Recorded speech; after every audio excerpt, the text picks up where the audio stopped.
Hey guys, it's Kevin and I'm here at the MHI headquarters where I'm talking to some MHI industry group representatives, and we're going to have two industry groups represented in this conversation here today.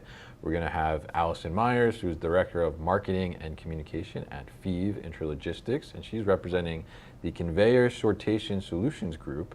And then we have Brian Kiger, who is the Chief Commercial Officer at Conveco Technologies, who's representing the Mobile Automation Group today. And our topic is going to be focused on sustainability. We're going to talk a little bit about what they're seeing at their individual companies, other companies, and how they're approaching sustainability. We're going to talk a little bit about how CSS and the MAG Group are intersecting on sustainability and how they're focusing on it. And we're just going to talk things all sustainability today. So pleasure to have you both here. It's great to see you in person. Thank you, Kevin. Thanks for having us, Kevin. This is exciting. Yeah. Absolutely, happy to do this, absolutely. So sustainability obviously is a huge topic, not just in our industry, right, but every industry. It's on consumers' minds. It's something that certainly become a hot topic and something that even we see as being pushed from regulations as well. Lots of different aspects to sustainability. But when we talked about sustainability, I guess in our industry specifically, I guess Brian, why don't you kind of start here? But you know, what sustainability challenges are we seeing organizations and companies kind of facing today? Yeah. So first of all, any solid plan should focus first on what are the challenges out there, what are the obstacles that we have to overcome, right? And then, of course, you want to put into put together some type of plan or roadmap of how do we address these issues once we've defined what they are, what the challenges are. I think the one biggest challenge, though, is actually a strategic one, and that's how do we look at sustainability? Yeah. You know, a lot of people think sustainability, they think we're out there hugging trees, you know, or, you know, we're not doing that. We're not hugging trees. We're not trying to do anything that's going to, you know, put our business or our customers in a bad light, but rather sustainability should enable or empower all these strategic initiatives, whether it be through operations, whether it be in the business operations, or even in a competitive or financial as well. So I think that's a big one. And I think the more we're doing internally to educate our people, that's another big challenge. How do we educate our people? And I know Fives has done a great job of implementing programs to help not only educate, but to get them more actively involved. I think if you can talk to that, Allison. I would love to. Sure. You know, it's where to start. And I think that's a challenge for people. And I am thankful for a company like Fives that's very passionate about it. You can go read on our website all that we're doing in that space. Okay. But outside of that, we just have an initiative for our whole company. So globally, we have a contest that's open. So all the employees can everybody submit. Loves a contest. Everybody loves a good contest. Can exciting, submit their ideas on how we can help the climate, how we can be better global citizens. And it can be anything from internal to the building to external to what we're doing in our processes, across the board to how we innovate. And that was open up to our entire portfolio of companies and associates. And we're doing that right now. And what happens is they vote. So there's a committee that votes on it. And then from there, they're going to implement these. So they're going to put money and resources behind that so that some of these ideas actually get implemented. So talk about a way to take sustainability, a word, the green, what is green, and taking it and have it living, breathing inside of a company. So there are fun ways to do it. Do they get any green for winning? There is green for winning, but it is used to help implement the idea that they have set forth. So there's some fun things, and I think when we look at it as companies, for example, you know, I'm representing CSS today, and we have 58 member companies. There are a lot of things that we're doing, not only at our company level inside of our buildings, that we're helping the environment, from using less wattage and energy to creating a space where the things that we're implementing and the automation that we're implementing inside of our customer spaces really are helping them meet their initiatives as well. So there's really kind of that intersection of what we're doing and the innovations that we're creating. They're allowing others to help hit their sustainability goals and efforts. Yeah, there's a true intersection there, Kevin, between what we're trying to do in our companies, what we deploy, how we put ourselves out there, how we present ourselves, just to align with what other companies, our end users, our customers are doing for sustainability. And some of the other challenges are getting them to understand, yes, there's risk, but there's also reward in doing this, because the transition does not come without a cost, right? So it's adapting new technologies. It's trying to get your mindset around how do we do that. So, we have to also understand what it means for change management. If we're going to get these people adapting new technologies, we have to get them to understand why and make sure they understand this is enablement. And in doing so, we can then fit right into that small piece that people forget about all the time, and that's labor sustainability, right? The sustainability of labor, because people are still our greatest asset. Never, regardless of the fact that there's a shortage in the workforce, they're still our greatest asset. So part of our sustainability initiative has to be creating programs that allow our customers, and internally too, our employees, to find a way to feel enabled, empowered by these programs so that they want to stay. They want to keep doing the work. So I think that's another big challenge is not only doing it internally, but getting those initiatives mirrored into our customers. Yeah, absolutely. And I think that's great. And I love the idea of the contest there. I mean, I think that, like you said, everybody loves contests. I mean, that makes it I wish exciting. they would have asked me to enjoy it. Yeah. You can take that back to your place and implement that. So Yeah, there's an action item that you can take home with you, Brian. And improve it. And improve it, improvement. right. Yeah, absolutely. And I think that's a great way to look at it is, how do you as a solution provider, in a sense, right, be able to set the example and then, go to these customers, these end users, and tell them, oh, well, this is what we're doing, or we've implemented this into our processes that we involve you in already, and now we're helping you to maintain and progress that.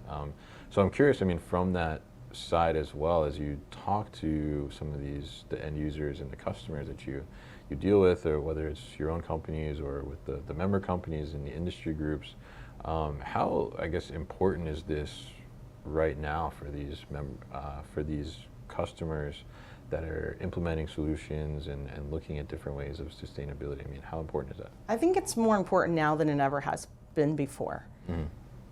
Before it was just the word green, right? We're going green, we're going to be green. And then we switched over and said, no, we're going to be sustainable. We're going to put together some climate strategy. We're going to be sustainable. But those were words to that. And I think now more so than ever, there are actions behind it. People are actually doing things to improve, to reduce those CO2 emissions, to use less wattage, to improve energy, to reduce waste, period, wherever that waste may be. And I think that's where we come in. And I think that we're seeing a lot of our customers ask that of us. So yes, while putting together contest internally, and FEVE is working very hard because we're very passionate about decarbonization and other things, there are our customers asking that of us. What are you doing? What are you doing as a CSS member group? What are you doing as MAG? What are you doing as your individual companies to help us meet our goals? Because we care about the environment and we want to do the right thing, and we want to do this together. We want to be good global citizens. And I think that's the change, is the heart. It's the change in the heart. And with that change becomes just some really amazing innovations. We've got some of the smartest people together.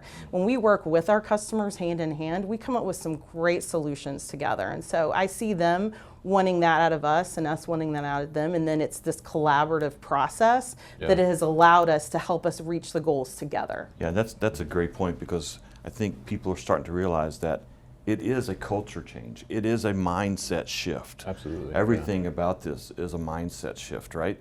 And so that collaboration that she talked about, that is so critical, because once you have that collaboration and you have that transparency across the supply chain, and you can really build a great ecosystem internally for your customers to help them be on that sustainability path and to help you improve as well.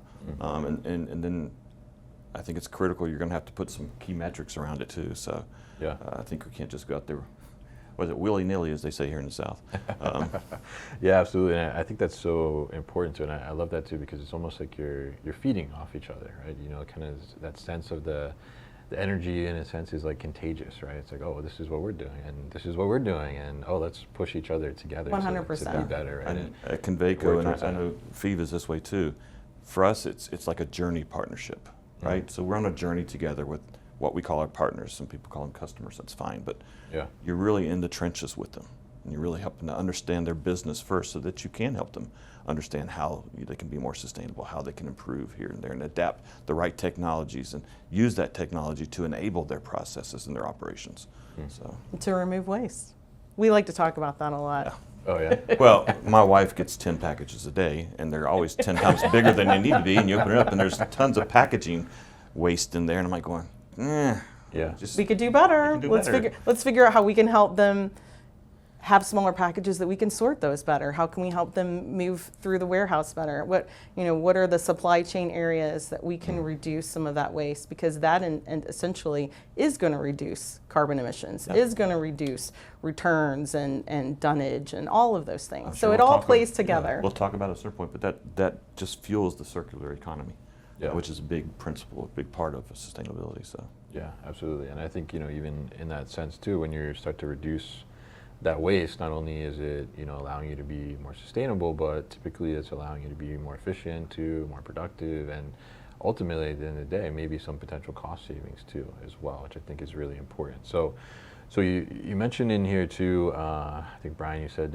you don't want to be all willy-nilly about sustainability, right? So tell us a little bit about, because we touched on too that there's a lot of different things to, I guess, go out and attack from a sustainability front. A lot of different levers you could pull to make an impact there. But tell us a little bit about, how do you start to measure progress on the sustainability yeah, front? so measuring progress in sustainability is it's really critical to demonstrate accountability, to identify areas where you can improve, and to drive that continuous change. You have to have those right key indicators, I think, that are just that's going to drive that process even more. And I think too many people today, to Allison's point, people for a long while, their sustainability blind as Roan, so they thought, well, it has to do with this, so therefore they're focusing on how do we measure emissions. And it goes so much further than measuring emissions. You can look at emission intensity, you can look at your renewable energy usage. I mean, there's so many different things that you can use, but it involves tracking. You have to track both environmental, you have to do the social aspect of it, you have to look at the economic impacts that you're having. But if you don't measure, if you don't put those right key measurements in place, you have no idea where you're going. You have no idea if you're improving. You have no idea if people are responding positively. So it's critical to put those KPIs in place so that you do know where you're going and you do have a plan. And it doesn't mean that plan is the Bible. It means basically you have a plan so you know when you need to pivot and create a new plan or a divergent from that plan. But if you don't have the KPIs in place, then you're all willy-nilly. So. To measure is to know. Absolutely, right. Yeah. So I'm curious, Allison, from your perspective on the measurements. You guys are doing this contest, right? So how are you putting in measurements or understanding when you go to implement one of these ideas from an employee? How do you kind of measure what the impact it's going to have? A lot of it has to do with kind of what Brian was saying. We put in those key KPIs, and it's the cadence. It's ensuring that when you put importance on something, I mean, we know when we're doing well financially, right? We know if we're hitting our EBITDA, we know what our sales numbers are, we know if our order book looks great, we know if have delays in our supply chain, we know all of those things about our company. So this is just one more measurement. And coming even from the marketing side, I know what my lead conversion is, I know how well my website is performing.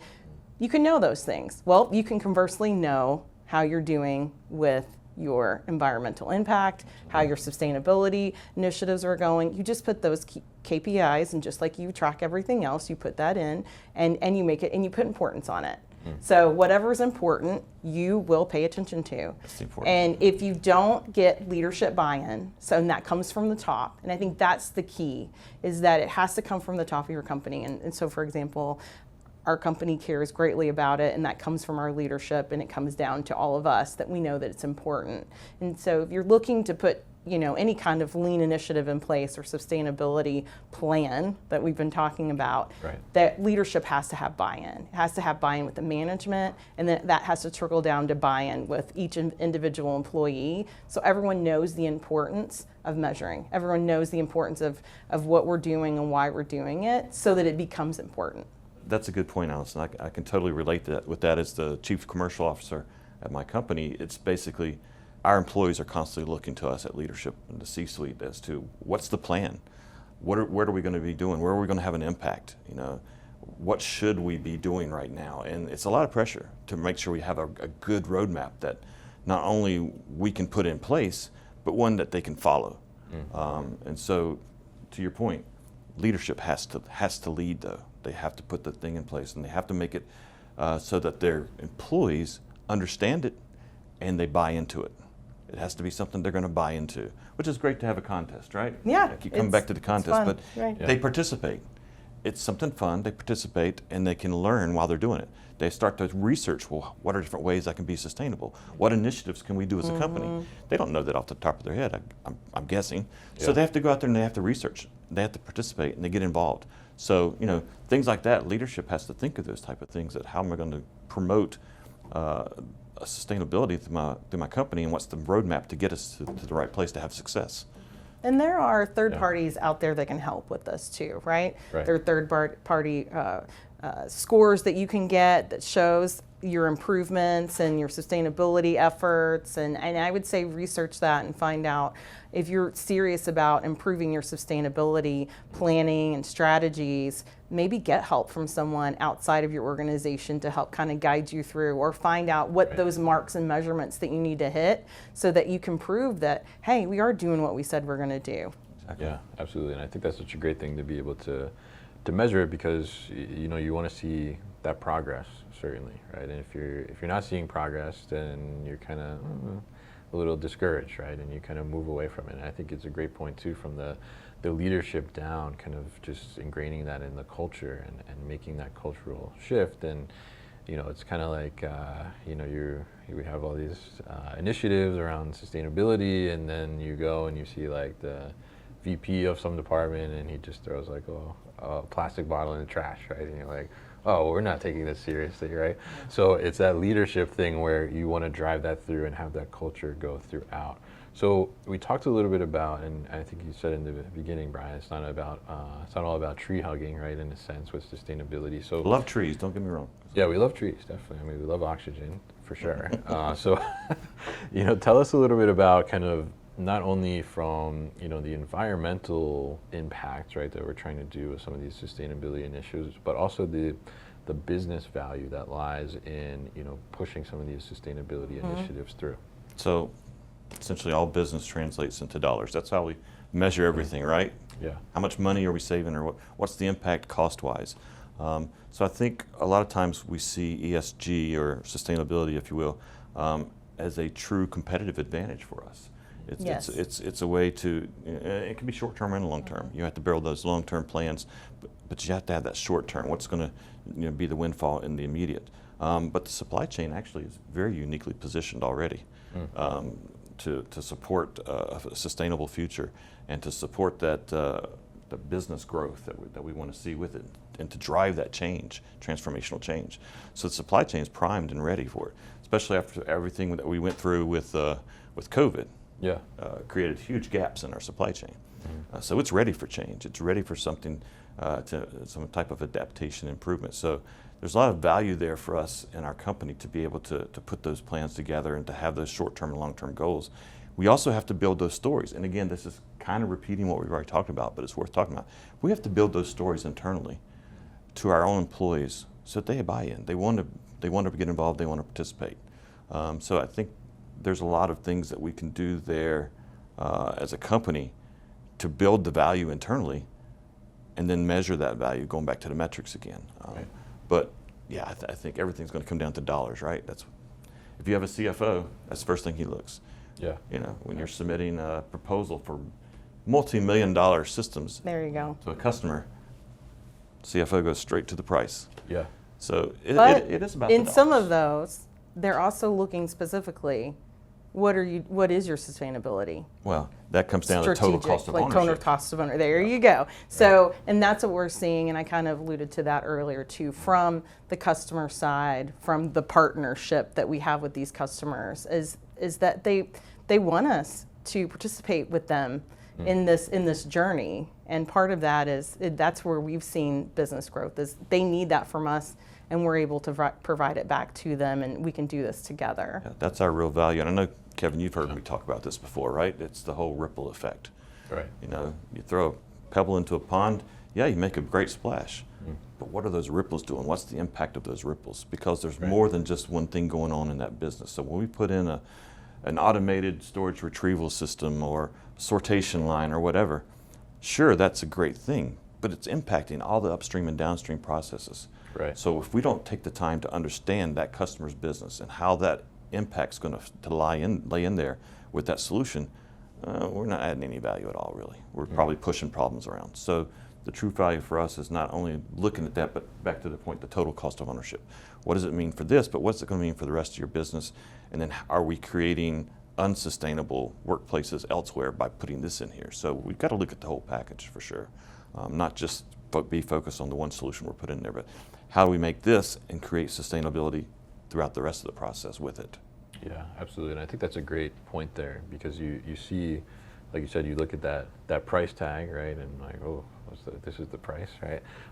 In some cases, but then, you know, understanding and being able, I think, to, you know, from your perspective as the solution providers, right, being able to help them understand what's that total cost of ownership, and, you know, where else are you potentially gaining in the business that's not necessarily visible on a price tag, right? But you see that, and you're able to see it, whether it's upstream or downstream, as you mentioned there, Brian, and, you know, see that overall impact, and you can start to understand. And I think, you know, that sort of demystifies in a way a little bit of that. I think people would say that, you know, going green or sustainable is going to cost me more, right? It's going to cost me more money. But I think what we're seeing as a lot of this stuff is happening is there's a lot of savings actually involved there.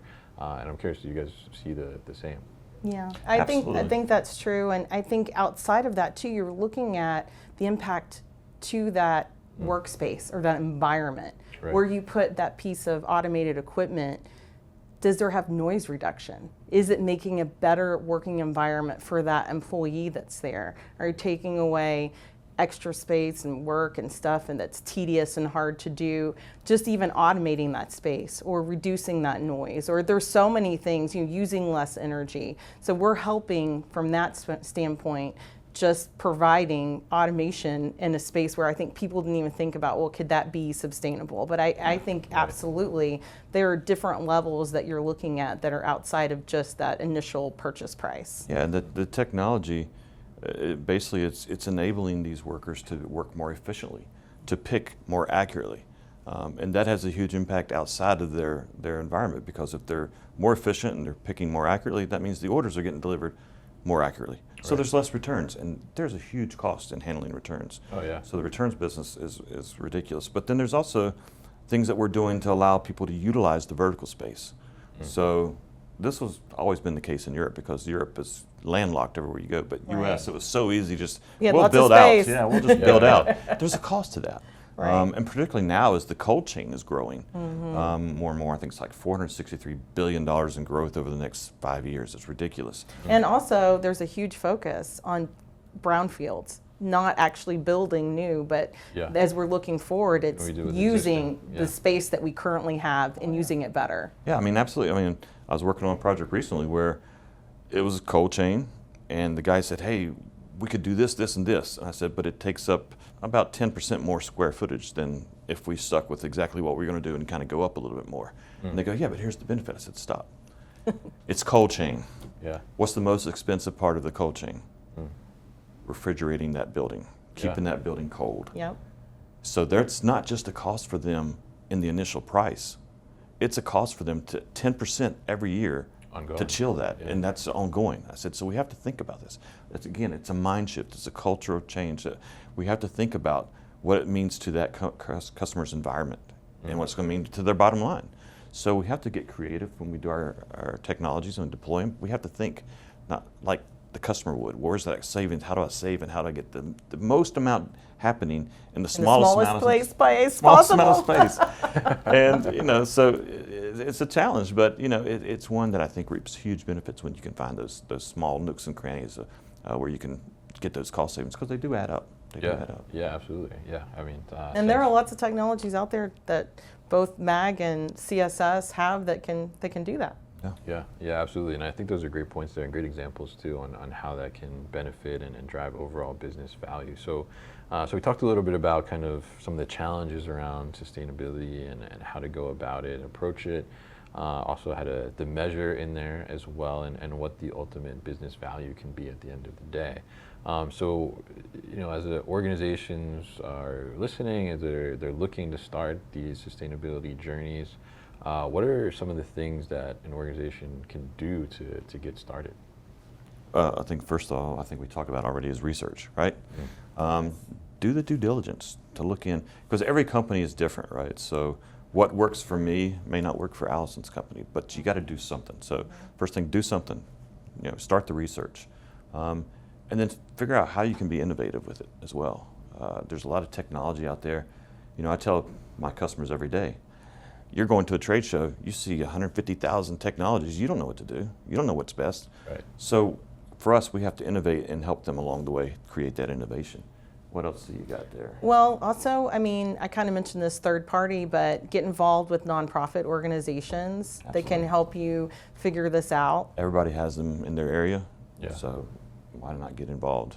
You might as well. So I think that's a great add-in too. Yeah. Yeah, absolutely. Yeah, and I think there's a lot going on with that too, to be able to help and assist there. And I think your point to getting a third party to help you, I think it's no different than a company saying, oh, we want to bring in automation, we want to start our automation journey, but we don't know anything about this, so let's bring in a third party to help us, right? It's the same idea, I think, there. And I think the fact that you both and your member companies of industry groups are looking at this too, not only internally but then externally for customers or partners as well, I think is such a great thing to be able to help them and push this forward. And I think the appetite out there for it is certainly there for companies that want to go about this. And I'm curious too. I mean, you kind of mentioned this a little bit there, Brian, when you're talking about the total cost of ownership, right? And having some understanding of seeing, is there any sustainable aspect to this? But are any of your member companies or maybe your own companies at this point, are they seeing where customers are coming to the table saying that, like, oh, we need to see that there is some sustainable benefit attached Every to the day. solution? Every day. It's a key driver for them. They want to make sure they're doing their part, right? So they're naturally not going to implement anything that they think is going to be detrimental to their own sustainability plans. But you're seeing that. I think it's pushing really hard now. Sustainability is a big piece of their makeup right now. So I think we're all pushing each other, like I said before, to be better, to just be better a little bit every day. And what it's allowing us to do is really look internally as we're developing next year, 2 years, 5 years, 10 years from now, as we're looking into the future. And I think all of the people that are in MAG and CSS do this as well, as we look as we're developing and say, okay, these are the asks today, but what are the asks tomorrow? How do we continually get better and use less energy, and what are ways to do that, and how can we automate this and remove waste from the system? And each day it's just, it's each step. And I think a lot of people think you have to go from 0 to 100 overnight. You don't, it's just start. Right. And that's just start, right? Yeah. Just get started. Start doing something, start measuring it, get a buddy, find a nonprofit. That's going to help you do better each day. yeah, and get those KPIs in place. Yeah, don't get all willy-nilly, Yeah, exactly. Yeah, so I love that. I mean, I think it's definitely a collaborative approach, I think, is the way to go about it. Like you said, get a sustainability buddy, right, or something like that, and be able to approach that, but just get started at the end of the day. So it's been great to talk to you both here and find out how some of the CSS and the MAG groups or membership companies are going about the sustainability and what you're seeing out there in the field too. I think it's important to be able to create that awareness and, like you said, do research and be able to put that out there. So I really appreciate you both joining me here today. And we'll definitely put more information about the CSS and MAG group in the show notes as well, so people can easily find it, as well as links to connect with both Allison and Brian here as well. So thank you both for joining me today. Thank you, Kevin. Thanks, Kevin. It was great. Great. Enjoy it. Hey guys, thank you so much for tuning into today's video here on our YouTube channel, The New Warehouse Podcast, and I appreciate you tuning in. If you liked what you saw, make sure you subscribe to our channel, and if you like this video in particular, make sure you like it as well. And if you want to get this great t-shirt that you see in the video behind me, Warehouses Are Sexy, head to warehousesAreSexy.com and get your own.